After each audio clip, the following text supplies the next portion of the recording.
And avoidants grow up with a lot of like stability in childhood for the most part, like pretty predictable parents that are nice.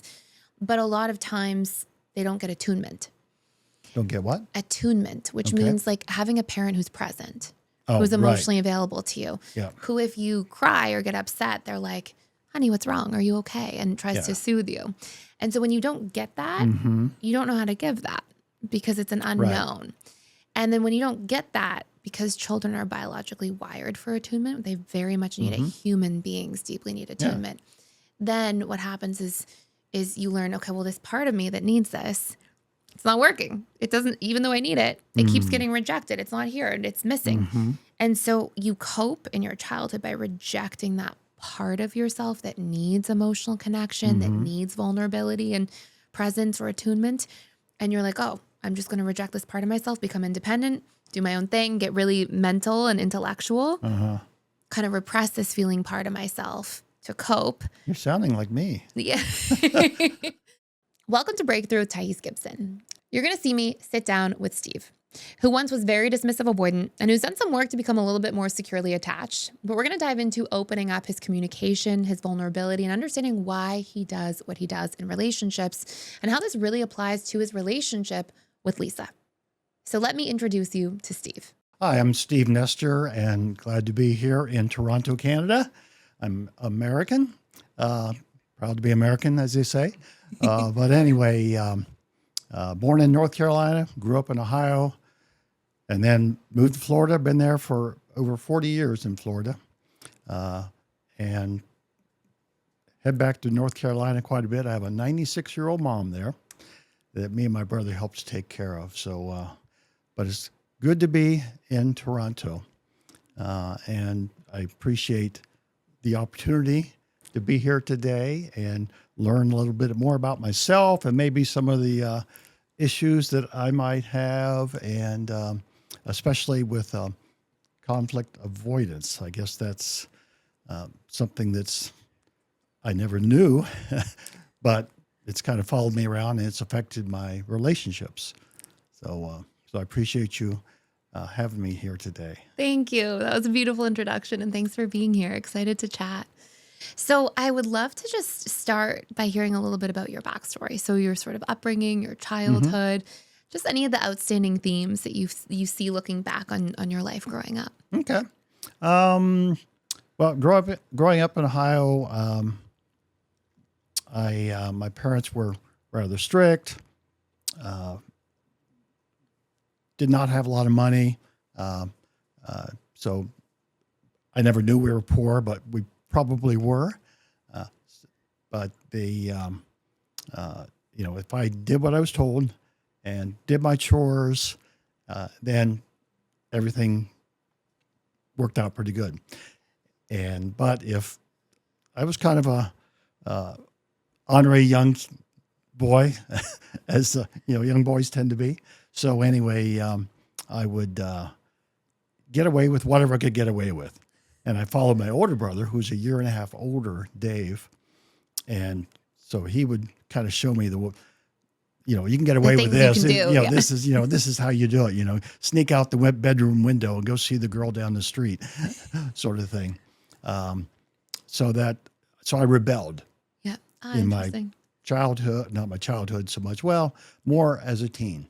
And when you look back through some of the patterns that you saw in previous relationships or over the course of your life, was there any sort of repeating theme that you see as being a challenge? Good question. I would say I probably didn't know at the time, but I wouldn't have arguments with my girlfriends, and did not really have a lot of serious girlfriends or relationships until probably I was 28 when I was in Florida. Yeah. And then got married at that time. She's passed away, but I'm sorry. She would get mad at me, and she'd go out in the garage with a hammer and pound on the workbench. Oh my goodness. And to take out her frustrations, because I probably wasn't responding Interesting. and understanding, communicating. Yeah. I could always be a better communicator. So that was probably the one thing that I think about after she passed is, I wished I'd been a better communicator. Oh, yeah. And so still working on that. So any help you can give me Yeah, we're going would to be dive great. into it. Absolutely. But it's beautiful. I just want to honor that you're doing the work, right? Like you're in it, you're here, you're showing up. So I think that's really powerful. And would you say that you saw that same sort of theme emerge in your marriage with Lisa as well? I thought it wouldn't, and it probably didn't initially, but then later on, I think both of us tend to be conflict avoiders. Yeah. Yeah. And so we wouldn't discuss. She wouldn't share her feelings Yeah. about, something that Had come up. Yeah, so I'm supposed to know this, Yeah. And you're actually not supposed to know, right? Like the reality is that unless somebody's sharing, you can't really know what's going on. And so it's funny because sometimes when you take two people and they both avoid conflict a little bit and they sort of internalize things, it's just each time there's a conflict that's avoided, you build an invisible wall between yourself and that person. And you don't mean to. Right. But conflict, it exists and then it doesn't go anywhere. It just it just goes between you. So somebody might think, okay, we're going to avoid the conflict. We're not going to talk. But then it's just carried as an internal conflict instead of externalized and worked through in the relationship. Okay. And so when you externalize conflict and you hash it out and you get to the roots of it and you talk it through, well, now we transmuted it into something productive. Right. Okay. Right. But if you don't say anything and you stuff it down, you just sort of get stored as an assumption about the other person and an assumption about maybe how they feel about you. And then we just carry it around. So that's why working through conflict is so powerful and important. Yep, that makes sense. That I relate to that in that some of the work that I did on myself after our separation was recognizing that the things that I was critical about her were actually things that I was about myself. I was critical of myself, but I wouldn't call myself out, but I would, in my head, be critical. Why is she doing this? I can't believe she's doing this. But I wouldn't say it to her. I would be just, bite my tongue. Yeah. And keep on going. Yeah. And that's the way it always is. We're always the most critical about things we're already doing, at least to ourselves. Yeah. But we'll get into that. We'll talk about the criticisms in general. So if we were to get into some of your patterns. So before we started recording, we talked about how you had recently gone through the attachment assessment, mostly secure, but about 20% avoidant. And so we'll work through some of those themes here today. And you strike me as somebody who's really, been into the work and doing the work and really shows up with a whole heart and is very forgiving and caring and heard a lot of nice things from Lisa. And there's also these little repeat patterns, right? That might be in there a little bit. So I'd love to start by just looking at, if you had to sort of summarize your themes with Lisa in different conflicts, would it be that there's a frustration, you feel tension, you notice the tension, both of you retreat and take space, or both of you throw a passive-aggressive comment out, or you just distance? Like, if you had to describe when a conflict happens, what happens from both of your ends in your eyes? Probably dismiss and then go our separate ways. So I think that's led to a independence somewhat in that, all right, I'll go do my thing. I'll go do my photography or, work on the computer, and she'll go watch a Netflix or something like that. And then, I'm a very optimistic person. So I'm thinking, it's this cause or something. We had, we moved, we're doing work in the house, we're, different things. So I'm thinking, well, once this is all over, it's going to all get better. Oh, wow. So it's, it's all going to get better. Well, I have to tell you something if you didn't know this already then, because this is really important about conflict. And we'll get into this specifically. But one of the most important things about conflict is that it's not really the objective information. So in reality, you can absolutely be stressed by external things, right? It's stressful to move. It puts external pressure. It's stressful to have a bad night's sleep or a bunch of them in a row. There's these things that are objectively there. But when a conflict actually bothers us, out of all the things that could bother us at any given time, it's not really the objective thing alone. It's much more the subjective meaning that we give to things. So I always tell this story, and I'll tell this to you, and we'll actually get into your versions of it. But I remember working years and years ago, like 13 years ago probably, and it was the first year or so that I was working with couples. A couple, they came in to talk about a conflict they were having. And it was a husband and wife. And the wife was talking about how she's upset that her husband always leaves the clothes on the floor. And as she was telling it, her hands started shaking. And I was very surprised that her hands were shaking over the clothes on the floor. And then I looked at her husband, and he started really he looked like a little kid. He kind of cowered like a little kid, and his body language changed. And I asked her, I said, well, what do you make it mean about you when you see the clothing on the floor? And she said, well, I make it mean that I'm disrespected because I try all the time to ask him to pick up his clothes, and he must not respect me. My own husband doesn't respect me. And I looked at him and I said, okay, well, what do you make it mean when she gets upset? And he said, I work my butt off. I try to do a whole bunch of chores around the house. I try so hard, and she doesn't see how much effort I put in, and I just feel like she doesn't love me. And so you have these two people, and they're talking about being disrespected and unloved, but they try to solve for it by talking about the clothes on the floor. And so what ends up happening is it's not really the clothes on the floor. Okay, you don't want the clothes on the floor. It's fine. But that's not the root of what's happening in the conflict. And so when we get trapped in that frame of thinking, then we go our whole lives never properly resolving things because we're not talking about what we make it mean. And so in that context, what we did is then I asked her husband, I said, okay, well, do you respect her? And she said, of course. He said, of course I respect her. I respect this and this, and, lists all these things that he respects and admires and sees in her. And of course, now she's feeling differently. And I asked her, I said, well, do you love your husband? Do you see all the things he does do? And she names them and says all these things she loves. And now all of a sudden they've solved the real problem instead of just trying to talk about the clothes. And it's part of why you see in those moments that she may have him pick up the clothes after she's angry. She's still mad, right? She's like, you picked up the clothes, but it didn't solve the real problem.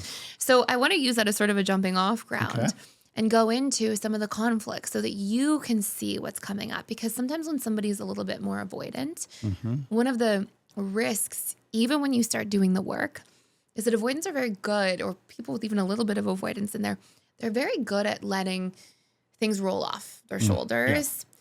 And sort of a special skill that they tend to have, and compartmentalizing at times as well. And sometimes you'll then even get into a relationship with somebody, and especially because Lisa's coming through working on being fearful avoidant.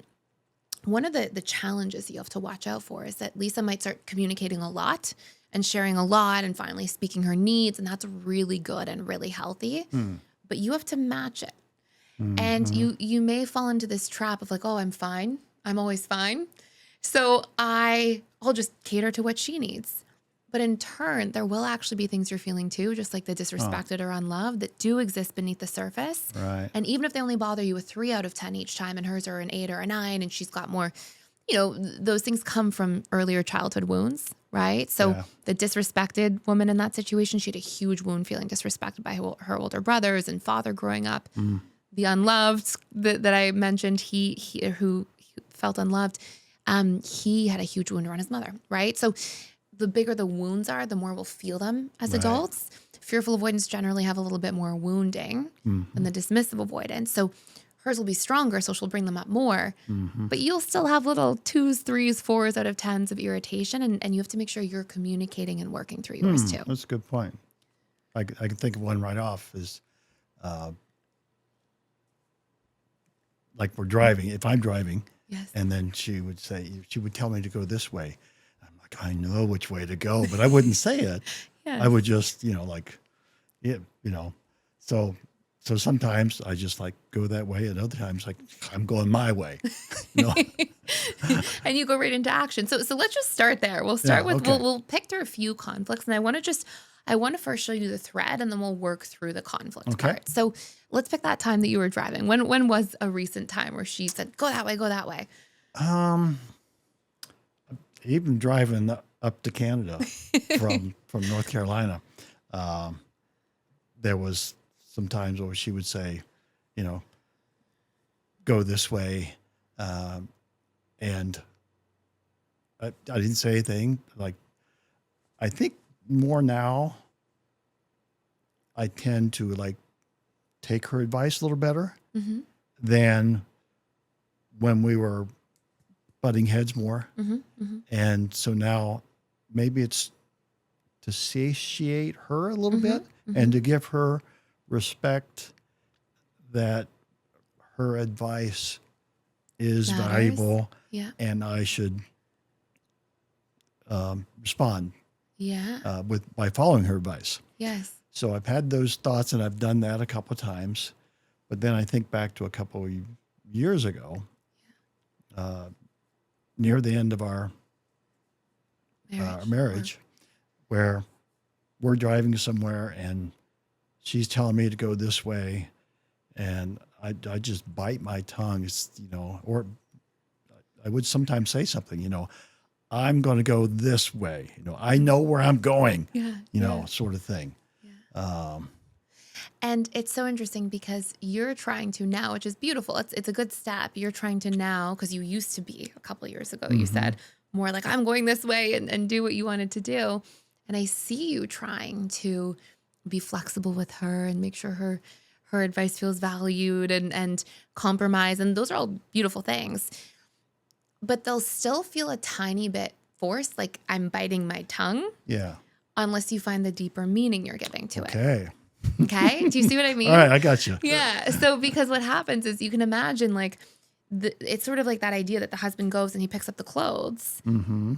But the wife doesn't feel any better because she still is carrying the story that she's disrespected. Or then she could suddenly be a little nicer. Okay, thank you for picking up the clothes, but the husband still feels unloved. So I want to just peel into that a little bit so it doesn't have to feel like you're outwilling or biting your tongue.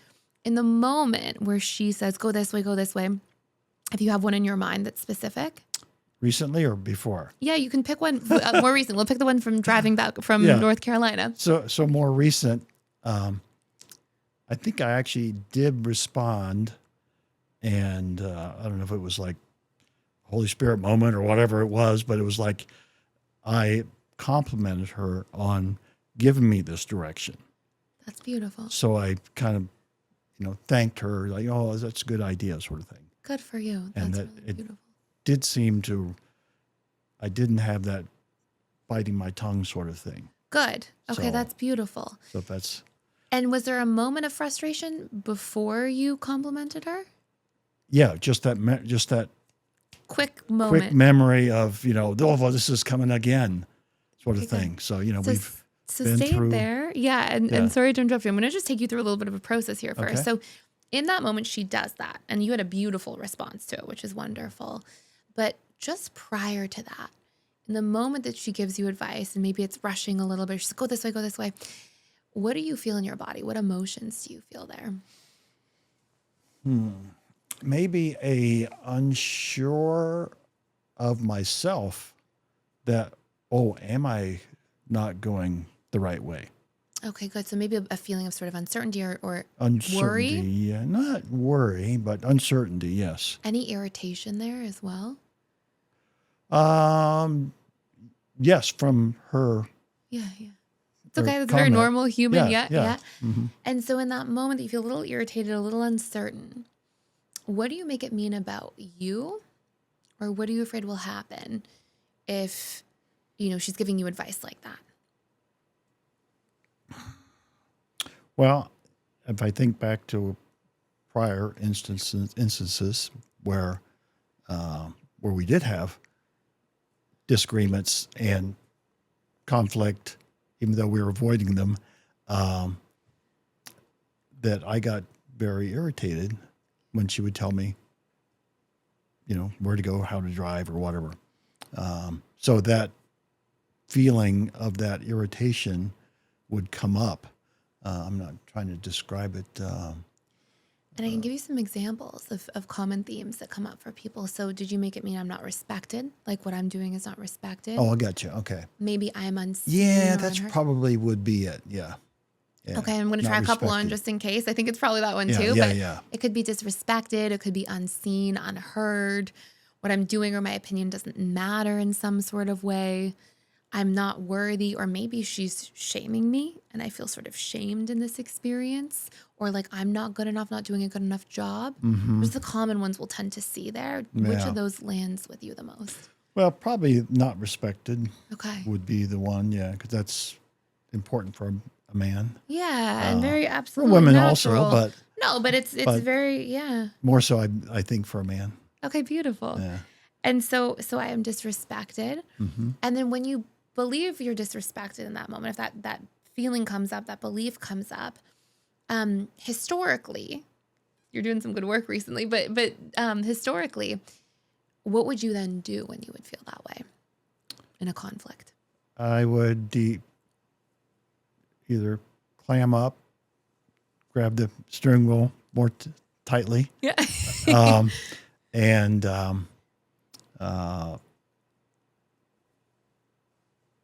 think about it. Well, am I going the right way? And, kind of get my mind right, that, double check myself. Am I going the right direction? Or the right, and sometimes I was in the wrong. So it's like, oh, it is a better way. But I wouldn't tell her that. I would just go that way to avoid the conflict. Yeah. And when you would avoid a conflict, what happens next?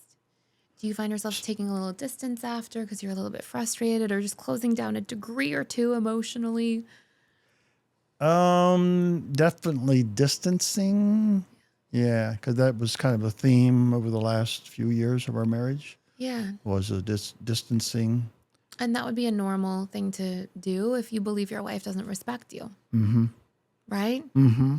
Like, it's a response not just to being told, hey, I want to go this way when driving. It's more a response to believing that your wife doesn't respect you. Right. Do you see the difference? Good point. Yeah. I like that. So what do I do? We're gonna work through it for sure. We're gonna work through it. I gotta show you it first. Okay. Okay. So we're gonna go through one or two more. Okay, and I just want for you to see the theme. Okay. And before we go into one or two more, and then we'll chip away at them. I'd love to hear too. Is there a theme, any growing up, any wound or frustration, feeling disrespected by anybody in your life, or that's been stored subconsciously first? Not that I can recall. Again, as I mentioned, my teen years, I was, kind of the kid from the other side of the tracks. So I wanted to fit in with the group, and so there was it could have been some lack of respect in that because I was from the West Side. Yeah. And never thought of that, but I definitely, that's probably the reason that I got into marijuana so much back then, was I was able to fit in with this crowd And get some respect. Yeah. So, he can smoke as much as we do. So I respect him so now. I'm respecting. Yeah. Okay, so there you go. So you can see, and often what happens is we have these earlier experiences, and how a trigger works is your subconscious mind actually stores everything. Mm-hmm. It consolidates memories a little bit over time, but it stores them all. Okay. And all memory gets stored with the emotion attached to it. Mm-hmm. So if you say a favorite memory, you might smile or laugh. If you say a sad memory, you might feel emotional and upset. And so what happens is our subconscious mind stores all these memories with all this emotion. And then when we have something all this time later, any point in time later, unless we've really rewired that wound or worked through it, it's almost in essence like you're in the car and you're driving and Lisa says, turn this way, go this way. And your conscious mind almost speaks to your subconscious mind and says, what do we know about feeling this way, a little disrespected? And whatever you've stored from all these past experiences floods to the surface. And now you're not just experiencing this moment of Lisa saying, go this way. You're experiencing that moment, making it mean that you're disrespected. And that's flooding all the times you might have felt a little disrespected in the past to the forefront. And that's what a trigger is. It's that we have an unresolved past story that's popping up in the present that has a big history behind it. Does that make sense? Yeah, it does. Can I ask you a question, though? Of course. Lisa has suggested some books to me. And so some I've read is like, that doesn't apply to me. and it was I think it was the emotionally unavailable man. And so I read one book, and it was like I was torn up because it was me. And then I read another book, kind of by the same title, almost different author. It's like, that's not me. So not being emotionally available or goes in line with what you're saying, sort of, and that I'm maybe bearing those emotions. That you probably have done a really good job in your life at compartmentalizing them. So I'll give you a little backstory there to answer your question. It's a great question. So often what happens is when you have somebody who grows up a little more avoidant, and I'm going to guess that probably as you built a relationship to Christ and relationship to God, that helped you come out of your shell a little bit more in many ways, which is probably why you became more secure over time. But I'm going to guess that maybe, especially in earlier life, before any monumental time where you felt that. Yeah, that wasn't until my mid-30s. So yeah. So I'm going to guess before that, you're probably a lot more like truly dismissive avoidant. And avoidants grow up with a lot of like stability in childhood for the most part, like pretty predictable parents that are nice. But a lot of times they don't get attunement. Don't get what? Attunement, which means like having a parent who's present, Oh, who's emotionally available to you. Yeah. Who, if you cry or get upset, they're like, honey, what's wrong? Are you okay? And tries to soothe you. And so when you don't get that, you don't know how to give that because it's an unknown. Right. And then when you don't get that, because children are biologically wired for attunement, they very much need it. Human beings deeply need attunement. Yeah. Then what happens is you learn, okay, well, this part of me that needs this, it's not working. It doesn't, even though I need it, it keeps getting rejected. It's not here and it's missing. And so you cope in your childhood by rejecting that part of yourself that needs emotional connection, that needs vulnerability and presence or attunement. And you're like, oh, I'm just going to reject this part of myself, become independent, do my own thing, get really mental and intellectual, kind of repress this feeling part of myself to cope. You're sounding like me. Yeah. And then that becomes how you learn to relate to people as an adult, because it's what you were related through and with. Yeah. Yeah. Because my parents they had some conflict, but they didn't have arguments in front of us. Yeah. My dad was, he was out doing his thing and not around a whole lot. So. And so how could you ever learn how to have an argument with somebody you never saw it? Right. And how could you give anything other than a lot of, you being independent, because that's what love was for you growing up, as you were taught to foster that. So it's your conditioning, and we take in our conditioning. Right. And then we play it out with others. So then you have Lisa, who interestingly comes from like a very different type of conditioning, who deeply needs attunement and presence. And, is yearning for that in a really big way, even like more so than the average person. And then that happens to be something that's an unknown in many ways to you, or at least something you were forced to divorce from in yourself at some point as a young boy, probably. And then that's what's showing up as how arguments and conflict play out as an adult. Yeah. Does that answer the question? Yeah. It's a great question.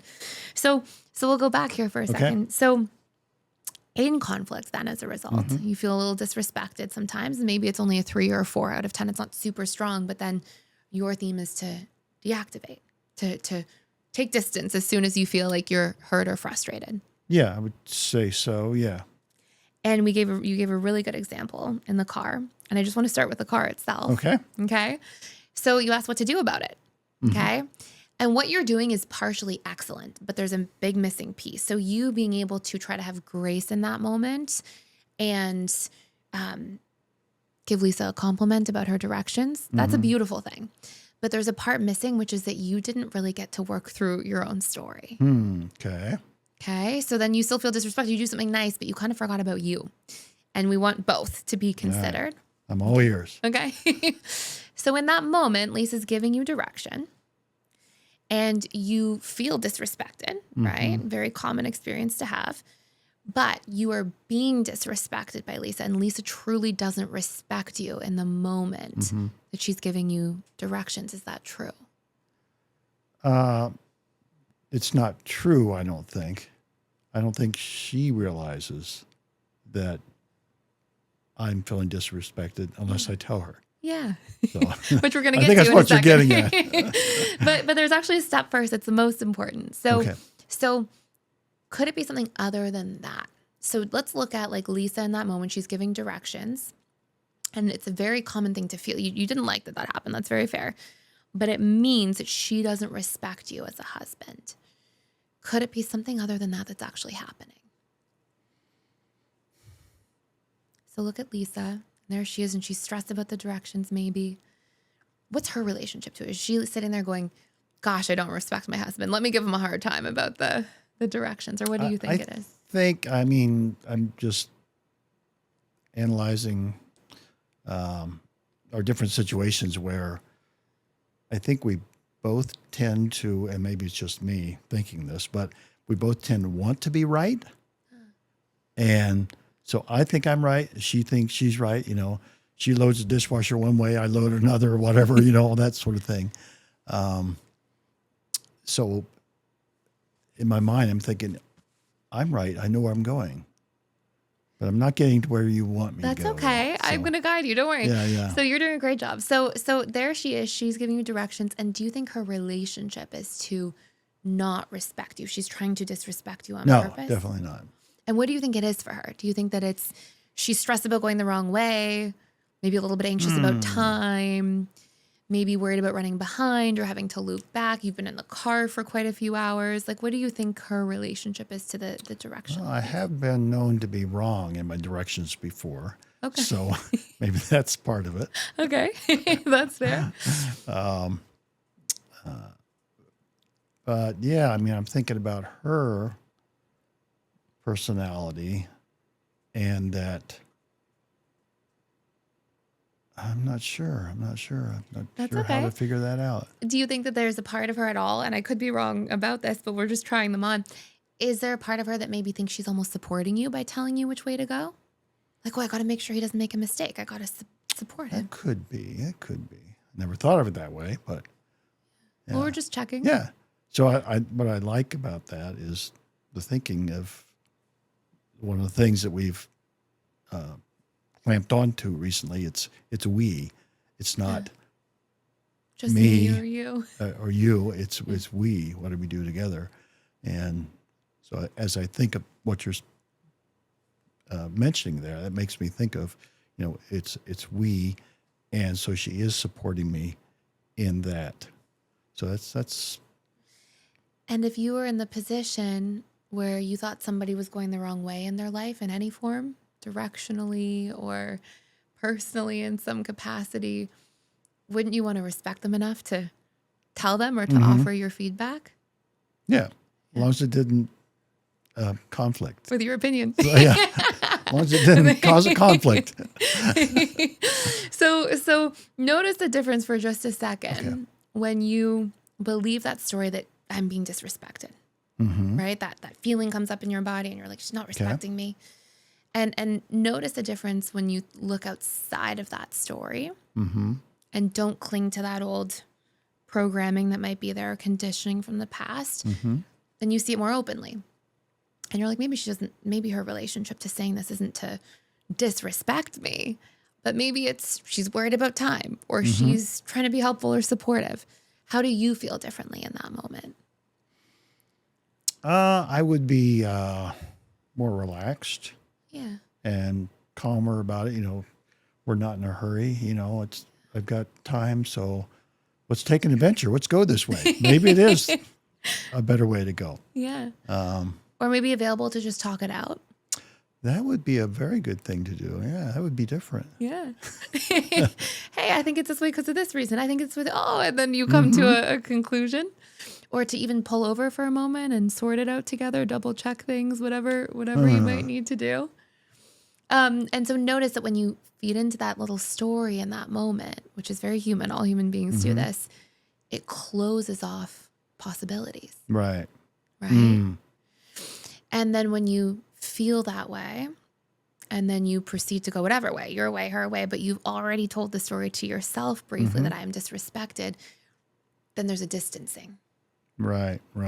Yeah. Makes sense. The distancing isn't from the going the right or wrong way. The distancing is from that little intermediary piece where you believed first. You made it Right. mean that you were disrespected. Now you're reacting to that belief. Right. Oh yeah, exactly. Yeah. Okay, good. Yeah. So let's look a little bit further. So let's look at, is there any evidence that Lisa actually does respect you? That she does disrespect me? No, that she does respect Oh, you. respect me. Oh. You're like, that's the wrong way. Yeah. It's like, yes.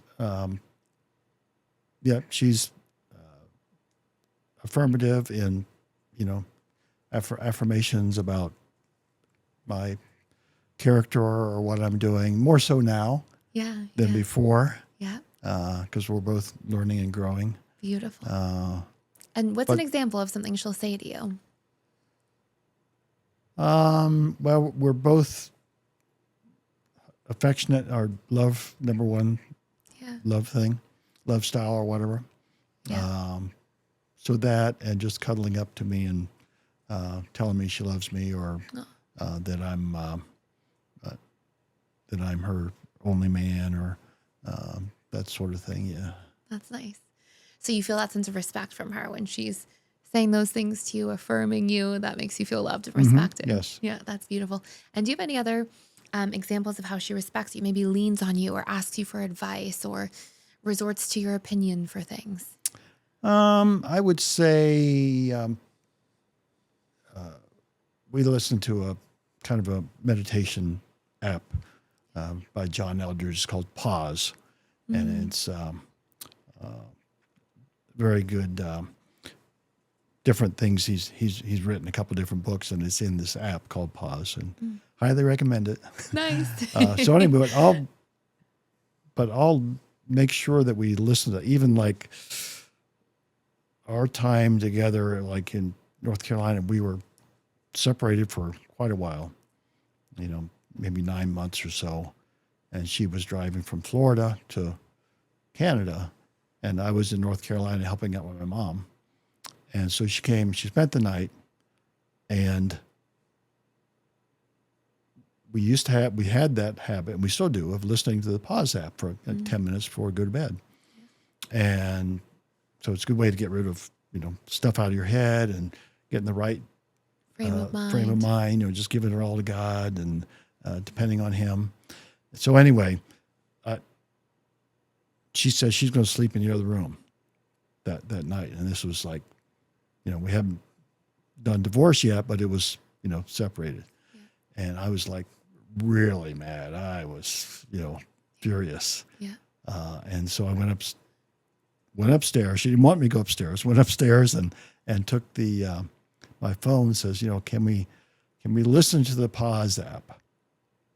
And so she allowed that. But that was, it was very painful. And that was the last time we did that for quite a while. Yeah. But it was also something I could cling to that we could do together. So we do that now. And she says, and so she'll ask me, do you have a Pause queued up for us? Yeah. And so to be a kind of a spiritual leader of our family, I think is something that she respects me for. And I probably wasn't doing a great job of that 5 years ago. But it sounds like you're doing an amazing job now that she sees it. And what does that feel like in your body when you think of her trusting you and relying on you to be the spiritual leader of your family? Well, there is a responsibility with that. Yeah. But also a good emotions, I don't know what you would call it. Good vibes out of that, in that it's something we're doing together. She wants something I value, she values, we could do it together. And you see the respect. She's following your lead with that. Yeah, following my lead. Yeah. Yeah, and maybe a feeling of fulfillment a little bit, like a responsibility, but a pride or a fulfillment sort of feeling. Yeah, that's really beautiful. So is there anywhere else that you see her really respecting you?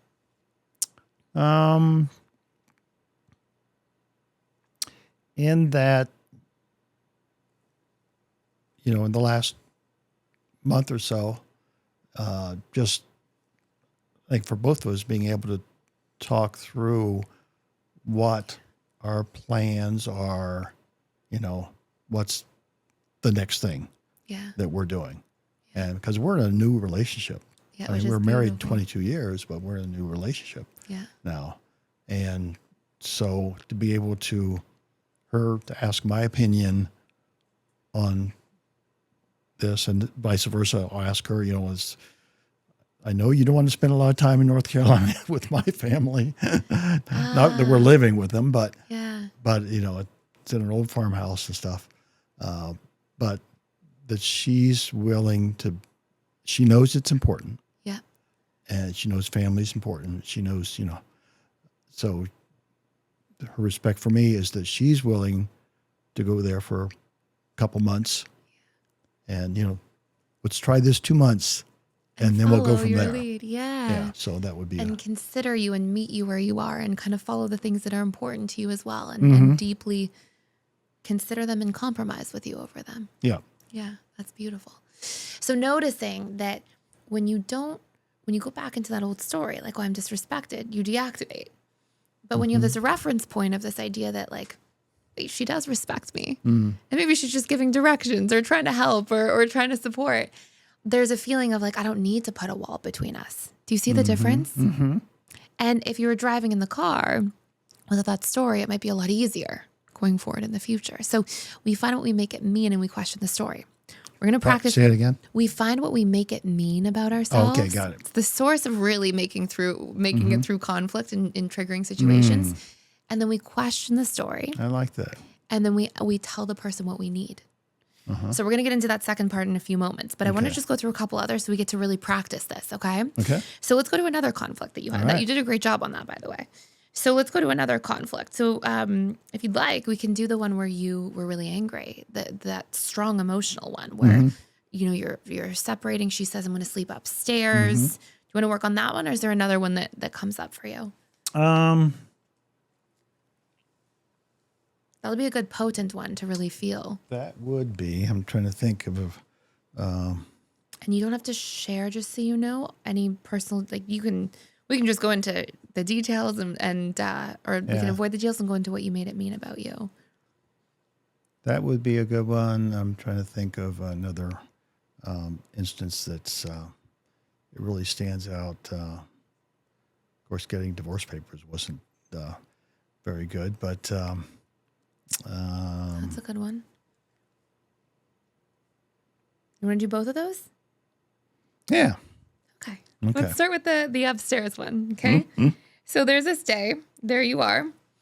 And you can share as much or as little context as you'd like. But the moment that really stood out to me when you got triggered was when she went to sleep upstairs. Mm-hmm.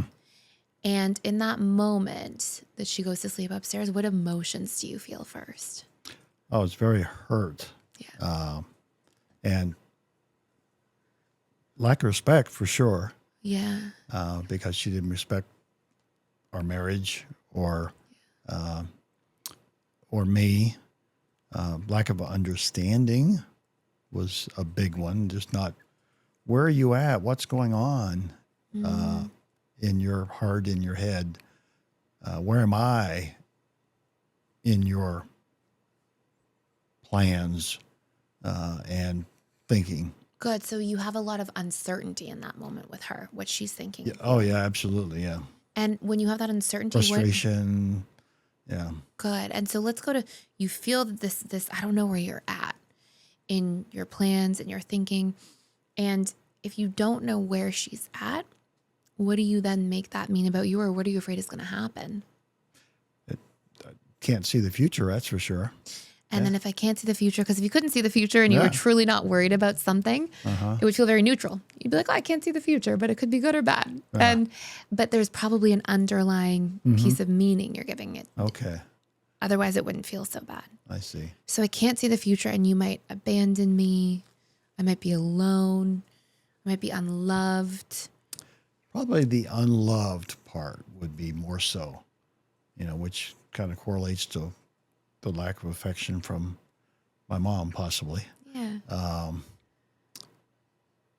Yeah. I would say that would be the what would the emotion that It comes would up come the up the most. strongest. Yeah. Perfect.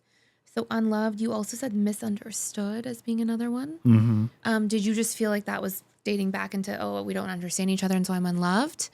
Or is it, I also feel like inherently misunderstood in this situation? Well, both of us didn't understand each other.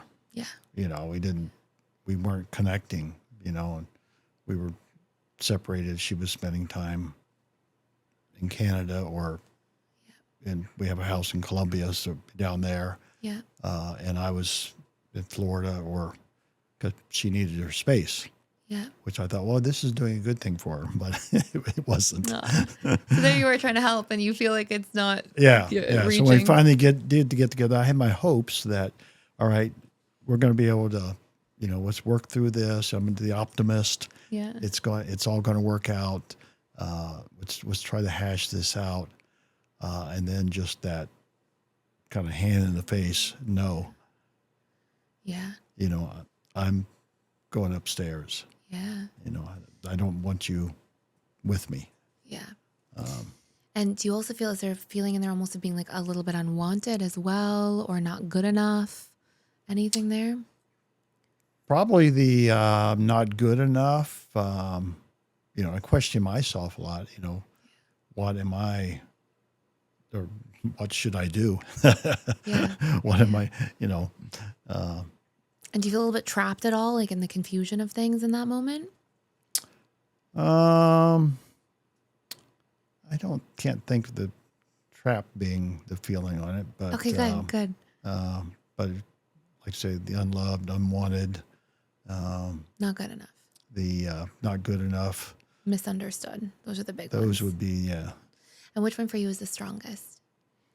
probably unloved. Yeah, Unloved. Yeah. Okay, yeah. beautiful. So let's look at it for a Okay. second. So there she is. She goes upstairs. And this is what you're gonna get to practice in conflict in real time later. Okay. So she goes upstairs, and because she goes upstairs, you are unloved. Mm-hmm. Can you 100% know that that's true? No, just what I feel. Yeah. Mm-hmm. And what happens to you when you think through that lens of like, I am unloved? What happens to you and your body? Who do you become? What happens? Well, I was angry, very angry, very sad. Hard not to be when you believe that your spouse doesn't love you.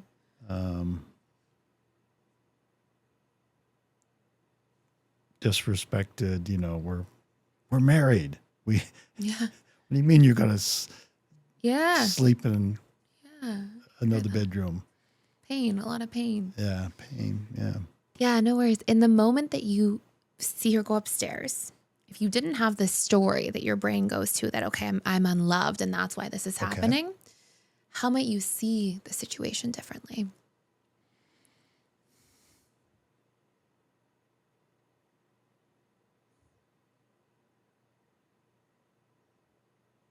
Well, you know, maybe she has a reason that she needs to go upstairs and be separated. You know, there's something else going on that I'm not aware of. Make it curious instead. Mm-hmm. Yeah.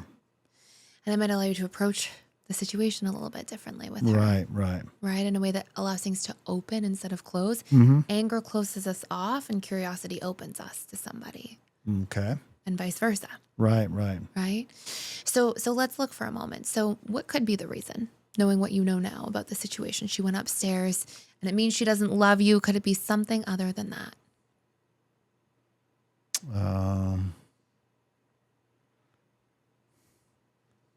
My mind just goes back to what I was feeling at that That's time. okay. So, That's normal. I'll guide you for a second. Yeah, Could it be something like she does love you, but she's also hurt?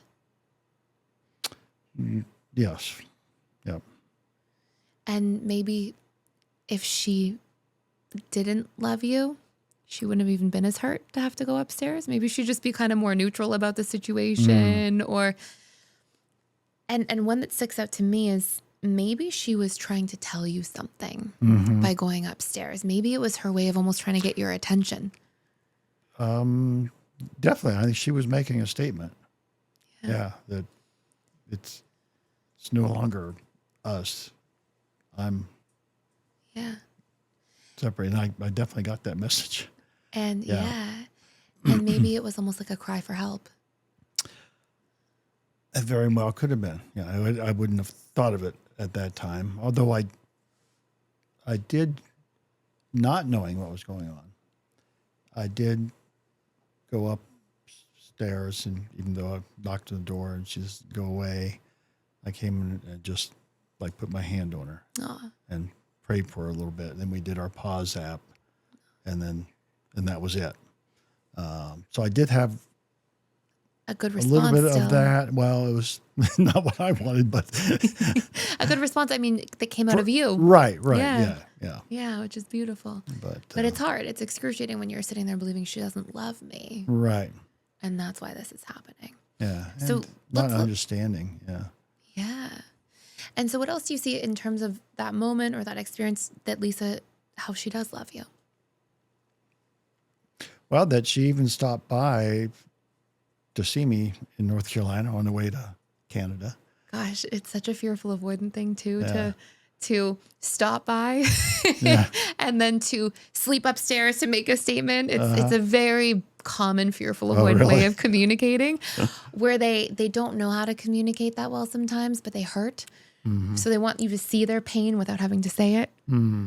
And so it's a common theme for That makes sense. do you see that in the history of your relationship Yeah. sometimes? Yeah. Yeah. And so she's trying to reach you, but doesn't know how. Right. And you're trying to reach her and don't know how. Exactly. That's why we're here. No. There you go. Some help. And so is there a time there that you see that she actually does love you? At that time? Yeah. Which is hard to look for, but let's look. That just like stands out in my brain, so in my emotions, so overpowering everything else. So at that time, you're saying? At Within that weekend? time, you can go through. We since then as well. actually, she was good to go visit my mom, and she's kind of a bright, shining star with my mom, and in the midst of her dementia, and kind of uplifting her a little bit, and so That's a really big one. yeah, so that was So there she is, and she is hurt and going through her own pain, some of it being through her own childhood and stories. She comes by, she sleeps upstairs because she feels so distant and she's hurting. And yet she loves you enough to still show up through her own pain for your mom and to be there and to respect and love for you and your family through doing that. Is that fair? Yeah. Yeah, it's a beautiful one. And if you have a moment in the future where you feel unloved, what do you need? I would need to share that feeling with her, that, how I'm feeling. Because if you don't, what happens? That she's not going to know, for one thing. And then she'll go into her kind of Her own stories, her own versions of these. Yeah. And then where do you go Abandonment eventually? Where do you go eventually? If I stay Don't in that share. same, You go away. back to the same, Yeah. same cycle. Yeah, Yes. exactly. And it's very difficult in the long run to outwill yourself out of these cycles. It's hard. They come back and they come back because it's a response to that narrative first. Right. And so let's go back to that idea that you're sitting there and you see her go upstairs, and what you did was beautiful for her. You tried to comfort her and still find connection. But what could you have said instead, knowing what you know in this moment? Well, I guess I could say, I don't understand why you're doing this. I probably did say that. If this is something you feel you need to do, then, let's do that. And then let's talk about it in the morning. Good. These are all beautiful, say the right things. Okay. But where you're going to have a huge breakthrough in your marriage is through saying what's going on inside of you. Okay. She wants that. Any person in a relationship with a dismissive avoidant or even dismissive avoidant edges, they yearn for that. That feels like vulnerability. That feels like love and connection. Yeah. So try it on a different way for a second. Okay, Let's try saying gotcha. how you're feeling in that moment. Gotcha. So, Lisa, you going upstairs like this really makes me feel unloved, makes me feel that you don't respect me, you don't, that we're done, we're separated, And did you want that in that moment? No. And so you might even say, and I really don't want that. Ooh, I like that. And you might even say, I don't understand what's going on here, but I really want to. But until you can anchor into yourself first, you can do these things, which are good. Like you can give the compliment when she gives you other directions. You can, she says, let's go this way. And you say, oh, that's a nice thing. And you have this nice moment where you compliment her, but it's not vulnerability from your end. And so it's only a little part of the equation. You're kind of managing her feelings, and that's nice, and it's a good step. But real intimacy, like emotional intimacy, connection, all the things that you didn't necessarily get a lot of in childhood and that she's yearning for she wants, as an adult, are those real things about what comes up for you. Okay? Yeah. So let's try it again. So you're doing amazing. You're doing amazing. So let's go back to the car for a second, okay? So, because we worked through the story part a little bit, seeing how you aren't unloved or you aren't disrespected, and you can work through some of that yourself, but I also want you to get in the habit of saying what you need. Yeah. Okay. So in that dynamic, with the car, would it be fair to say something like, hey, I need to know that you respect me sometimes. I could use a little bit of reassurance that you respect me. Would that be something that you could see yourself saying? Or is that I could even pull over the side of the road and say, I love you, but when you tell me this, it makes me feel disrespected. And so let's just talk about it for a minute. And so we can go on our way and free up those feelings. That was the perfect answer. And now there's a two-way connection, which is intimacy. And you can spend a lot of time focusing on the marriage of how to do the right thing. But the right thing is going to be 25% of what needs to happen. The real thing needs to be you opening up your inner world to her too. Wow. And so that happens through you getting into these parts and saying these things and sharing. And hey, can we talk about this? Is what I'm feeling. That's what she would be yearning for. And now we have intimacy. Now we have real connection. Okay. It's not just you partially coming from your end or you partially trying to do the right, nice thing. It's full. Here's who I am. And now who I am can really bond with who you are too. You can see in this part of the episode how much time Steve has spent showing up and trying to pour into the work in his marriage. And yet how often Steve has missed this one important point of actually being vulnerable about his own internal world and feelings. And interestingly, because Steve is married to a fearful avoidant who often yearns for depth and yearns for transparency and context and deeply wants to know their partner's inner world, the fact that that part is missing is going to be a massive block to emotional intimacy in the relationship. And so I start to encourage Steve here to really open up about what he's feeling and to reframe what he's needing so that he can foster connection both ways.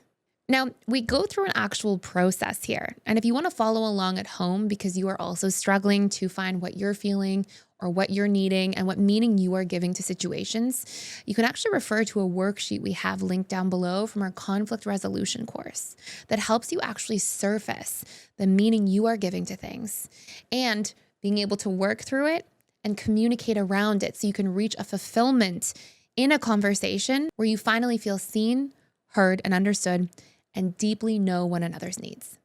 Am I going to delve into those emotions when I don't really know how to? Excellent question. It's Okay. going through what we did. Okay. So now we're going to do it together. And I want you to try to, and I'll give you like a sheet for this after so you Okay. can practice it and everything. You don't have to memorize it all in this moment, but I want you to think of another conflict. And I want you to notice it's the same thing like the laundry on the floor. It's that we make it mean something. Okay. Usually that meaning is from our past. It's not just our present. Right. So we make it mean, oh, I'm disrespected, for example. Okay. And then we react to our own story. So I think my wife doesn't respect me. I hold the steering wheel tight and I shut down a little bit inside.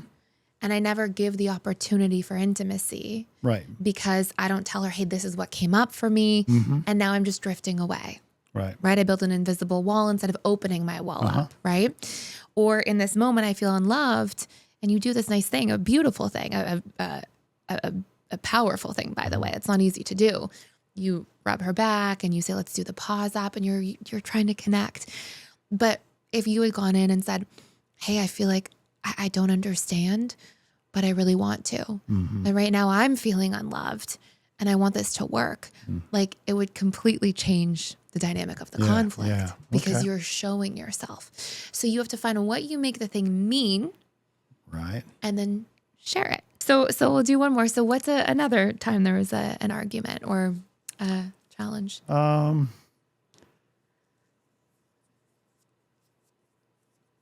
Well, challenge of my priorities with my family versus my priorities with her.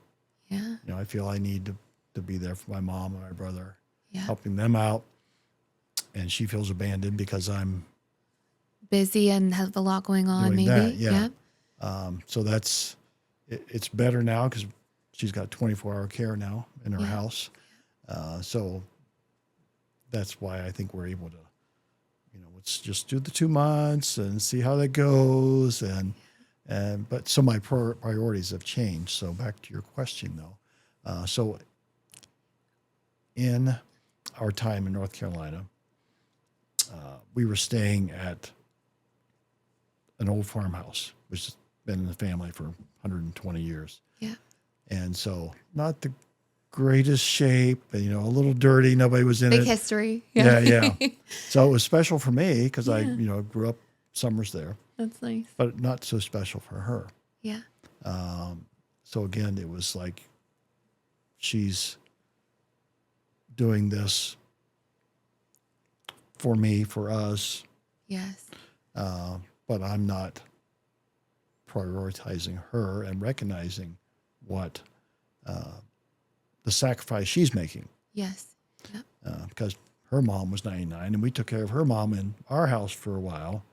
So I'm thinking, well, she understands this. Yes. But we never had the really good discussions about it. Which will be the make or break every time. Yeah. And I don't mean for the relationship per se, but make or break is to how a situation unfolds. If there's something challenging, it's always time for a discussion because you get ahead of things. Whatever we don't deal with ahead of time, we end up having to deal with reactively and in the suffering. And so there's this assumption like, oh, she's going to understand. But just like you have this story that comes up that maybe I'm not good enough when I'm being criticized or I'm unloved or these types of things, she'll have her own stories, right? You can tell hers is one of the stories is the abandoned story, right? So then we feed into our stories, and when we have our stories come up, we become the less best version of ourselves, right? We go into coping from the story, and then we can't see the other person. Yeah, coping for sure. Exactly. Yeah. And so was there a moment in the farmhouse where you felt frustrated, a particular moment of conflict? Lisa has some AFib problems. So one of those summers, she had some AFib, and we spent a lot of time going down the mountain to get medical care and so forth, and got her medication, did what we needed to do. But then when she would get back, she'd still have episodes of it. And so one time for her, when she was having AFib, I'm a pharmacist, so, take your aspirin, check your heart rate or whatever. And she said, well, you go ahead and go. I'll be all right. And she felt really abandoned by me that I left. Yeah. And so, but I never knew that because she didn't share it with me. Yeah. So that's something that's came up Excellent. since then. That's a perfect one. So, and we're going to do both sides. You can start guys, seeing hers too. It's going to be fun. Yeah. Or we could do when I didn't bring my passport with me. we might do that one too. Oh, did you? We'll see how much time we have. Yeah. But yeah. let's look at that first one. So it gets brought up. Yes. And that's your moment of conflict. So we'll drop into that moment that it gets brought up. You left me. And like, how could you do that? And in that moment, okay, what do you feel when she says that? When she says that? Yes. I rationalize. And what did you feel? Did you feel confused first? No. Why didn't you tell me? Why didn't you share that with me at that time? Yes. And really tell me what you felt instead of telling me it's okay, you go ahead and go. Exactly. And then when she doesn't tell you, and what do you make that mean about you in that moment? So she doesn't tell you, and you're like, why didn't you tell me? And she doesn't tell you, and that means what to you? That she doesn't care that much about me, and that she's willing to share her real feelings. So she doesn't care about me enough to share her real feelings. Yeah. Yeah. And so there's probably a feeling of almost like betrayal there, or this unloved again, maybe I'm not cared about. And so let's practice just communicating that for a second. So, you know, she shares her part, and then you come to your part, and you might say, tell me how you really feel. tell me how you really feel. Yeah, I'd like to know how you really feel next time. Yeah. But what about your intimacy piece, your connecting piece? So, hey, when I learn... So, like afterwards, you mean, not at that moment. When you're talking through it in that moment. Gotcha. So here you are, and you realize that she didn't tell you, and you're trying to talk through this. Oh, so after the fact. Gotcha. Exactly. And so you might say, hey, when you don't tell me things, what comes up for me is what? Right. Okay. So at least I know this is a big thing for you. You felt abandoned in this moment, and I can understand that now because we're communicating better, and you're telling me how you really felt at the time, and You're amazing. You're doing so good. And for me, when you don't tell me things, that actually hurts me. I feel like I'm not cared about. Yeah. I feel like you don't care enough about the relationship to share things with me. And that hurts me too. I want you to share. Yeah. And when you say that, she's going to sit there and she's going to feel like, oh my goodness, you feel not cared about when I don't tell you things. You really want me to tell you things. It's going to encourage her to communicate. But when she just feels abandoned and thinks you don't care, she's probably sitting there thinking the exact same story that you're thinking. Yeah. She's thinking he doesn't care about me. You're thinking she doesn't care about me. And until you share your inner worlds, you have all the excuses in the world to keep putting your walls up. And that's what we want to do. And we want to do that. And she'll go back to like, he doesn't care, so I'm not going to share. But if she heard you say, I feel really hurt when you don't share things. I feel like you don't care about me when you don't tell me things. And I want you to. She sees like what you're actually feeling and that you need her to share. Yeah. And now she's like, the next time she goes to not share, she's like, oh, no, Steve feels not cared about if I don't share. He truly wants me to share. And then the entire trajectory of that thing that could repeat itself changes. Exactly. Do you see? Yeah. Yeah. So this will be like a practice for you, right? To sit down and to go through like, okay, well, what comes up for me? What do I make it mean about me? And what do I need? And constantly going to her with that, because now you offer up actual intimacy and a two-way connection. Yeah. Wow. Yeah. Good stuff. Wow. Okay, That's awesome. So let's do one last one for her flip side. we'll see full circle, because I think you're going to know hers really well, because you seem to be doing a great job of working on her side and sort of being there for what she needs and what she's feeling. But your work is going to be to open up your side of things. Yeah, I know. But you can see it. So in that moment when she says, oh, leave, and she doesn't tell you to stay, okay, what do you think her story was there? He's going to leave. Yeah. Anyway. Yeah. So why should I share my feelings? Because he's going to leave and go do his thing. Yeah. And I'll just be here by myself, abandoned by myself. Yeah. And notice that when she gets frustrated or she walls off then, she's reacting less to Steve as Steve is, because you're not showing who Steve is. And she's reacting just like you have them to her story of Steve. Right. Not based on what Steve would do, but based on all of her previous childhood wounds herself. Yeah. And so she sees you through the lens of those wounds, and she doesn't even get a chance to see you outside of the lens of those wounds until you show who you are. So it's the remedy, right? Yeah. Is she'll just it's easy to keep projecting the story until we share otherwise. Exactly. And now she can see you as you and all the love that you give and all of the consistency and the ways you've shown up and all that you are when you actually share what's going on inside of your inner world too. Yeah. So she feels abandoned, and then she puts her walls up, and then you can see how this becomes a whole cycle. Oh, yeah. Absolutely. And then you say, okay, she needs space, so then I need to give her the space. And then you probably feel hurt knowing later that she didn't tell you, and then maybe you want to drift too. And now we have two drifters when the stories get in the middle. Right. Okay. So the big difference here is the difference between, because you're doing a lot of things right? You've got some good things that you were doing already. You're trying to, you said this beautiful thing in the car. I knew it how, but you're saying this moment in the car. Okay, I complimented her when she wanted to give directions, or I pet her on the back and said, "Let's do the pause app." And you're doing things. You've got a lot of humility to try, anyways, right? But the thing that's still missing all of those things is you opening up your world and sharing what you're feeling. So now she gets the opportunity to see you outside of her stories of you. And now you get the opportunity to have a two-way street for actual emotional intimacy and connection, which she's yearning for, because you've actually shared your inner world. So it's going to take practice, basically? In every conflict. That should be the goal. So this will be the big theme to practice. Yeah. And, notice that we all kind of go through life like this. We see each other through our stories.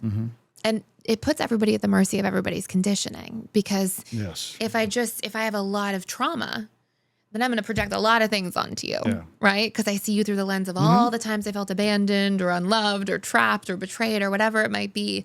And the only way that somebody can get past that with me is, it's obviously part of my work to do, to work through and rewire those stories. But it's also the work in a relationship and a partnership together to say, hey, this is what comes up for me, and I need to see that you do love me, or I need some reassurance that you do respect me, or I need some connection here, or some understanding, right? And so when we speak into whatever the opposite of that story is and we request those things. The opposite of the story. Exactly. That's what we almost always need. Got it. Yeah. Okay. So when you feel misunderstanding between you and Lisa when she goes upstairs, what do you need? Understanding. Right. Yeah. Right. Or when you feel unloved, you might need a little bit of reassurance that she does love, or that she does care. Or you feel disrespected. You're like, hey, this is what's coming up for me. I need to know that we respect each other. Can we hash it out? Right. Because she's never going to know if I don't share with her, and I'm not going to know if she doesn't share with me, obviously. So, yeah. Exactly. So in summary, first of all, you've done an amazing job. You've done an amazing job. Well, we went through so many, thank you. We went through so many things, and it's a new skill, right? So you're not going to okay, I'm going to go out into the world and start doing it perfectly the next time something comes up. But what I'll give for you to take home is a sheet, and it'll go through every time in a conflict. What am I making it mean about myself? And you'll actually see a list of core wounds that are very frequent in people. So you'll be able to go, oh, it's that one. You'll know. And then you'll be able to go into, okay, well, what do I need? And how can I communicate this? And there will be steps for identifying your need and then framing it properly. So you can say, hey, this is what's coming up for me. And that's going to be that path to really building that sense of deeper connection and emotional intimacy. And I don't know if you're up for any homework, but there's also a little bit of tool that you and Lisa can actually work on together. Maybe we'll talk about it in the couple session as a tool, but it helps you rewire these old stories too. That's what I need. Yeah. You're not born with them, right? So they get conditioned into us, and through repetition and emotion, really firing and wiring over time, we can recondition that. We can change the way we're seeing these things. So we don't perceive this way and then close down, or whatever our version of the coping mechanism would be, right? For some people, they tell the story that they're abandoned and they cling. For other people, they tell the story they're abandoned and they pull away. And, everybody copes differently, but it will actually also change the trajectory of that coping mechanism by rewiring the wound first. Right. So I'll give you one of those to take home as well, but we may cover that a little bit. The takeaway is that in the vulnerability that can happen in the midst of conflict, there is that opportunity to really connect with each other and understand each other more, which is what we want to do. We want to understand each other and love each other more. And so until we break through some of those barriers that are set up from wherever, whatever, our childhood or whatever, then that's, I'm looking forward to practicing what we've learned and what we're going to learn. Well, thank you so much. Thank you for doing this with me. You were just vulnerable and amazing and did such a fantastic job. Not too bad for a guy who doesn't share his emotions. You did amazing. You're good at bringing them out. You did a phenomenal job of sharing. Thank you for being here today. Stay tuned for Lisa and Steve's story together so you can watch them coming through the other side of this work.